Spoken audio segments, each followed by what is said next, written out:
the night. It's Aurora versus Falcon Esports. Pasok na tayo sa Land of Dawn. Ano kayang may expect natin sa early game dito, Papi? Early game, definitely kailangang dish out ng damage output ni Demon Kite dahil alam natin yung Suyu is a snowball reliant hero. So the moment na magkaroon siya ng snowball earlier on into the match, definitely good sign yun for him. And ito yung sinasabi nating mabilis dahil nileash lang din naman siya ng Guinevere coming from Rene J. And ngayon lang din naman ay magiging mas mabilis yung pagpunta nila towards that Litho Wonder. Ang ganda ng ginawa ni Rene J doon. Kumbaga, niluto na niya, kakainin mo na Correct. lang. Demon Kite para sa'yo to. At napakabilis ng rotation. May level gap na agad between Demon Kite and Dax. XP gap lang at mukhang kukunin pa. Retribution is used at okay, Dax. Nakaisa ka. Huwag na mamaya. Oo.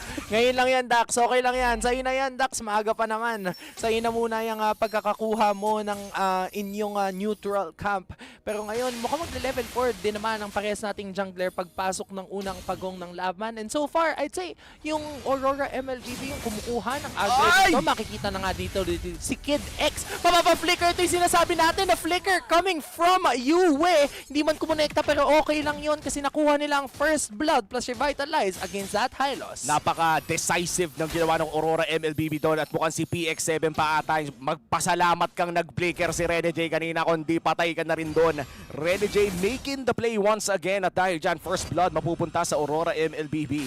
Si Royal Milk using this Hilda. Medyo hindi pa tayo nakakakita ng mga nambabarubal talaga. Alam naman natin na pag Hilda yun yung goal kapag nag-lock-in ka niyan. Kailangan makita nila na early on into the match, kinukuha mo na agad yung puesto towards that purple buff. Level 4 si Edward, magle-level 4 na din si Yue in just a while. Ito na yata yung naabangan natin, Uomi. Habang nandun lang din naman si Rene J, sinusubukang magpa-4. Yung turtle, sinisimula ni Dax. Habang nandito na si Demon Kite, may nagbabadyang gulo. Susubukan yata nilang pabagsakin si Demon Kite. Hindi magiging effective, pero yung turtle na makapapasa kamay pa din ni Dax. Tumama yung deadly catch, tapos nandito din yung Glorious Pathway. Sinubukan mag-Violet Requiem dito ni Rene J. Hindi yata siya mabubuhay kasi matatamaan siya ng Lantern Flare. Isa-isa nang nawawala mga member dito ng Aurora MLBB, pero si Edward buhay pa din. Sinusubukan mapabagsak yung jungler na si Dax, pero hindi magiging sapat. Okay yan, Falcon Esports making the play happen. At alam mo habang nangyayari yan, nagkakaroon din ng trade-off kanina sa may bandang itaas. Nalugi pa nga si Doming doon sa 1v1 nila ng Bruno. And rightly so, no? Bruno naman talaga yung lamang sa 1v1 na yan.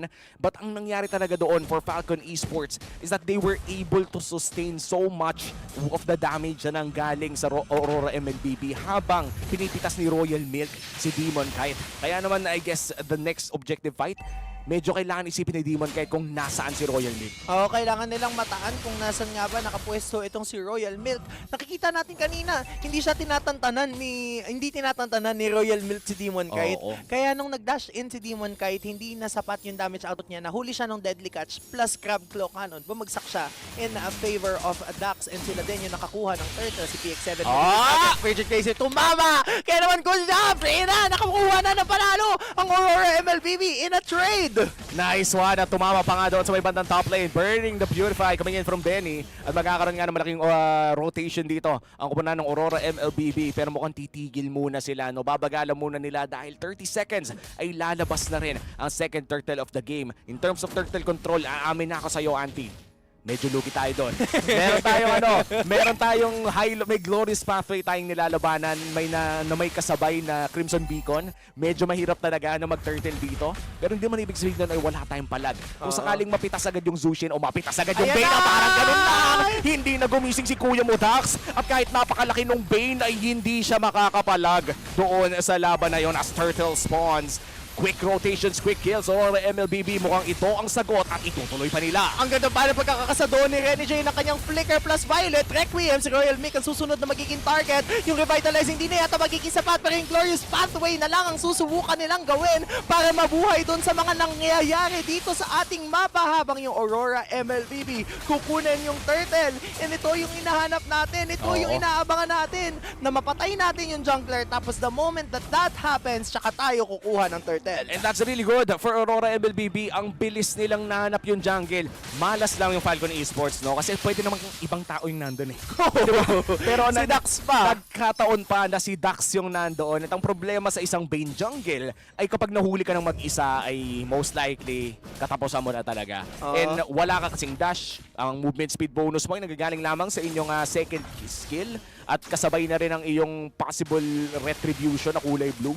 But other than that, wala ka talagang pang-iwas eh. So pag si Rene J nakahanap ng play dito, Deadly Cat tumama sa kanya, hindi tatama ang spatial migration. At yung Crimson Beacon naman natang isusunod dito, pero yung Avatar of the Guardian ay nandyan rin mula kay Edward. So far, na-neutralize ni Edward yung laban na yon. Agent Zero, good job! Maraming salamat sa'yo. Oo nga, ang ganda ng pagkakakasa niya ng Avatar of the Guardian. Kumbaga na-box out niya yung kalaban. Kahit bilog yung Avatar of the Guardian, na-box out niya. Si Yue ang susubukong bumax out na kanina ng mga kalaban. Kidex ang unang babagsak. Si Benny sinusubukan lang din naman i-push yung mga natitirang turtle. Yung mga natitirang turret, rather, Yue will be low. But this will be a successful turret defense for Aurora MLBB. At mukhang bumibilis na ang pace ng larong ito. Aurora MLBB naman ang nakakalamang. Benny and Dax makakapag-depensa naman, pero si Doming ay sumasakit na. Kailangan na namang mag-ingat sa Crab Claw Cannon. Buti hindi pa nag-crit.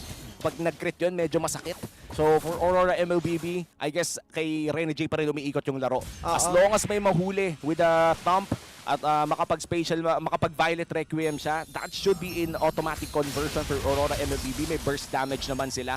Kaso ang fear ko dito ay wala tayo masyadong lakas ng mid to the late parts. Late game pa talaga papasok Si ulit. Doming. So early game malakas tayo. We have Rene J and we have Demon Kite and also Yue. That's a very potent early game. Pero late game na ulit tayo lalakas. Oo, kapag nagkaroon na ng espasyo si Doming, which is, by the way, he's getting right now. And alam mo, ngayon ko lang na-realize yung concept also of picking this Guinevere in the Gatot Kacha. Kasi kapag nag-Avatar of the Guardian, tatalbog yung mga kalaban, tapos pwede na agad i-cast yung special, ay yung Violet Violet Requiem. Requiem. So, nagiging madali yon. But ito na nga yung sinasabi mo kanina, Womi, medyo mahirap yata in terms of turtle control. Ang side ng Pilipinas, si Domeng pupunta na lang din naman, susubukan niyang pumasok into the members of Falcon Esports. Ayun na! Rigid Kaiser kumonekta sa tatlo, tapos nandiyan na yung Avatar of the Guardian na nababox out ng mga membro ng Aurora MLBB. Tapos nandito lang din naman sila tatlo. Benny? Laban sa apat, si Ay! Benny yata hindi babagsak. Susubukan pa ding mabuhay doon ni Benny with a double kill. Habang si Domeng trabaho lang, susubukan niya i-push yung mga natitirang mid lane turret. Kaya kahit papano Okay na-equalize na. nila, okay lang. Good diversion play yun mula Okay sa Aurora lang. MLBB. Lamang ang Falcon Esports, around 700 gold lead ngayon, pero at least nakuha ng Aurora MLBB yung mid lane turret at napakalaking bagay po niyan in terms of going inside the jungle of Falcon Esports. At least ngayon, mas makakapasok na sila Rene J. May malaking chance na makahanap siya ng play sa loob mismo ng jungle ng Falcon Esports. Kailangan lang nila alagaan yung wave dito sa may bandang mid. At tama yung sinabi mo kanina, Auntie, no? Medyo hirap talaga makapag-turtle pa rin dito or makapag-lord rather ang Aurora MLBB kung hindi nila mapipitas ang isa sa mga miyembro ng Falcon Esports dahil grabe yung zone control ng lineup na to. Oo, Rene J naman dito, maganda din yung pwesto. Susubukan yata niyang visionan lang din dito si Benny.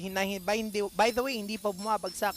Up until now, nakita natin yung effort coming from Benny kasi naka-Husk Claws plus Berserker's Fury na rin naman siya. Malefic Gun na ang susunod sa kanya. Meanwhile, for Domeng, Golden Staff and then tsaka yata siya magbibuild ng Malefic Gun or Wind of Nature pagkatapos. Classic Trinity versus New Trinity. Correct, Nakikita natin. No? correct. Yung New Trinity yung may crit para lamang sa Bruno. Siya lang ata ang nakakabuild yan, by the way.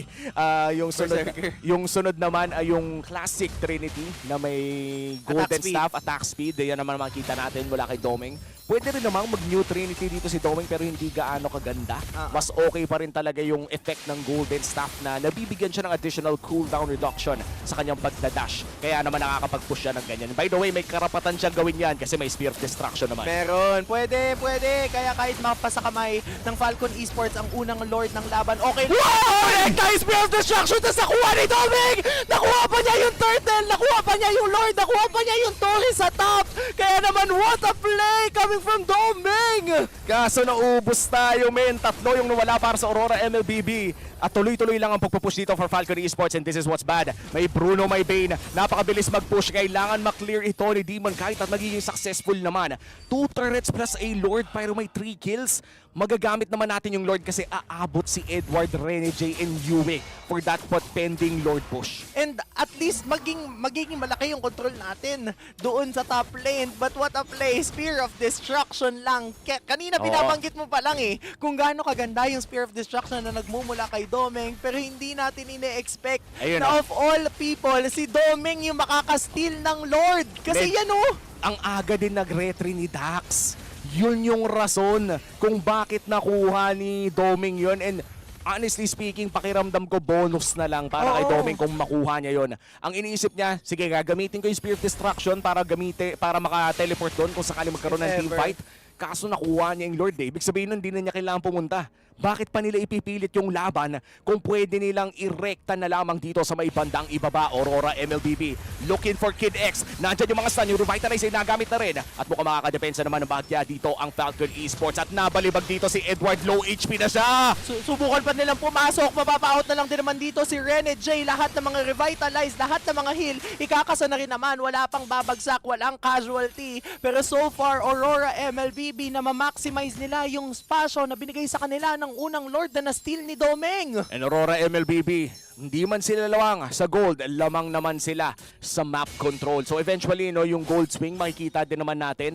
Yan naman talaga ang trend ngayon. Whoever controls the map, controls the game. And for Aurora MLBB, great understanding para sa meta na to.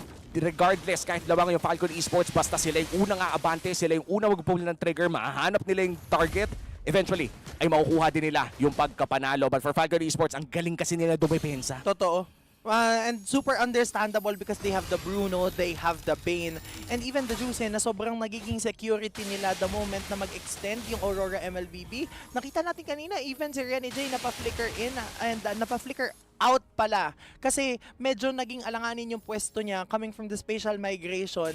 Kaya naman yun yung kailangan maging cautious of ng Aurora MLBB. Ngayon na 25 seconds Oo. na lang bago lumabas ang susunod na Lord. At in fact, lamang nga pala dito si Doming against Ayan na, against wait the gold lane of Falcon Esports. At sakto-sakto yung win chant. At least 3 crit galing sa bola yung maiiwasan yan kung matatime ng well ni Doming. Hindi pa nga namamatay si Doming eh. Hindi pa. So far, it is a perfect game for both gold laners here. In terms of kills though, nakakalamang si Benny. Pero in terms of gold, pantay na pantay lamang ang ating nakikita. Pero ito na, the next Lord, the Luminous Lord. Rora ang makakaset up at mukhang pwede nilang i-burst. Royal Milk does have an angle, pero kailangan nilang mag-ingat dito sa Glorious Pathway ni Dick. Oo, masakit na din yung damage output na nagmumula sa sibat na nagmumula kay Domeng. Kinasa niya yung Spear of Destruction pero walang tatamaan. Una nang babagsak si Edward. Isa-isa na ding makakakuha yung Falcon Esports ng pick-off kaya naman sila makakakuha ng Lord. Mapapabagsak ni Yue si Royal Milk pero hindi yata magiging sapat kasi mega kill na coming from this Bruno. Kompleto. 4 pala mga miyembro ng Falcon Esports na nabubuhay habang 3 ang natitira sa Aurora MLBB. Nagugusto yung depensahan ang siege na gagawin ng Falcon Esports. Ang sakit talaga ng Bruno at ang bilis pa mag-push ng Bane. Aurora MLBB loses an objective fight once again. Napakahirap naman kasi talaga labanan ng isang Zushin, Hylos, tapos meron ka pang Bane na lahat ng AOE. Natatamaan. Yung objective talaga doon tayo nadadali kapatid eh. Kumbaga parang yung komposisyon ng Falcon Esports dito ay built to win Yep. in Lord Peter na kailangan may mapitas pero kailangan muna dumepensa if you're Aurora MLBB. Depensang Marino muna. Supportahan natin ang Aurora MLBB. Ito na yon, kailangan ni Doming depensahan ang Lord na ito habang nagwararagasa ang Falcon Esports dito sa mga natitirang turrets ng Aurora MLBB. This will be a successful base defense. This will be the first step towards taking that Oo. victory for Aurora. Okay na yon. Kanina pinag-usapan natin na Auntie na mahina tayo by mid to late. Oo. Tapos na yon guys. Okay. Magpa 14 minutes na tayo. Babalik na tayo sa programming na malakas yung late game natin. Nakapag-farm naman dito si Doming, so pwede nating abangan. Basta magkaroon ng espasyo dito si Doming ay may chance pa tayong manalo. Spear of Destruction nga nagamit na nga rin.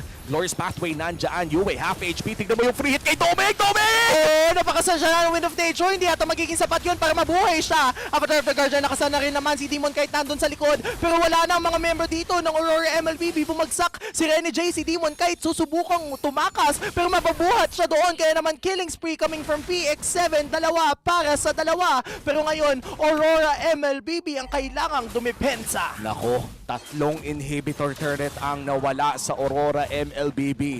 Si Benny ay napakasakit na at hindi ito yung bagyo. Sadyang masakit lang talaga. 1 minuto bago lumabas ang sunod na Lord at Aurora. Dehadong-dehado, magiging honest tayo dito, no? Kailangan asikasuhin ng Aurora MLBB ang kanilang mga waves. If Yep. there's one big chance na manalo sila dito, is via pick-off na medyo malabo mangyari if you're looking at Kid X at pati na rin Royal Milk. So hopefully, makahanap ng angulo dito si Rene J kay Dax o kaya Oo. dito kay PX7. Napakasakit mo na, Kuya Benny. Nararamdaman na yung damage output na nagmumula from this Bruno. Just goes to show kung bakit natin kinoconsider na power pick ang Bruno nito. But still, in terms of damage dealt, si Yue naman ang pinakamalaki. Kailangan lang makahanap ng Aurora ng opening. Oo. Ito na yata yung opening na gusto Naku, nilang Doming. makita. Doming may ibig Hoy! na ba? Hindi tatama yung Spear of Destruction, pero sabi niya okay lang yan kasi hindi naman itutuloy ng mga miyembro ng Falcon Esports ang paghabol doon kay Doming. Nakakaba naman yun. Nilapagan na ng Glorious Pathway. If I'm being honest, kaya na yun ng Falcon Esports. Oo. They could have went all in for Doming. They just played it safe kasi magkaka-lord na rin. So far, hihintay nila yung cooldown ng Glorious Pathway na yon. At Aurora MLBB may chance pa naman huminga. Kaso ang problema dito ay pakiramdam ko si Yung Yue main kailangan yung- ng tumira sa base. Oo. Kailangan na niya mag-wave clear lamang. At si Royal Milk ay talagang nakakainis na para sa Aurora MLBB. Kahit sinong lapitan ng Hilda na to ay hirap na hirap. Rene J forced out with a Glorious Aray! Pathway at napakasakit na rin ni Benny. Hindi pa siya cutie niyan. Nag-broke yung kanyang Sky Piercer, naramdaman. Kaya naman yung Avatar of the Guardian susubukan para iligtas ni Edward, pero double kill na nagmumula dito kay PX7. Isa-isa nang bumabagsak ang mga member ng Aurora MLBB habang yung Falcon Esports ay kompleto pa. Uwomi, mukhang ito na yun. Kumakatok na sa base ng Aurora MLBB ang Falcon Esports. Natitira na lang si Demon Kite. Kaya Falcon Esports will take the game against Aurora MLBB. Woo! Another upset victory. At ayan na nga, Aurora falls down to Falcon Esports. The Burmese able to show dominance in this matchup. And with that draft, man, nakita natin kung gaano kalakas ang kanilang objective taking. And sadly for Team Philippines ay kailangan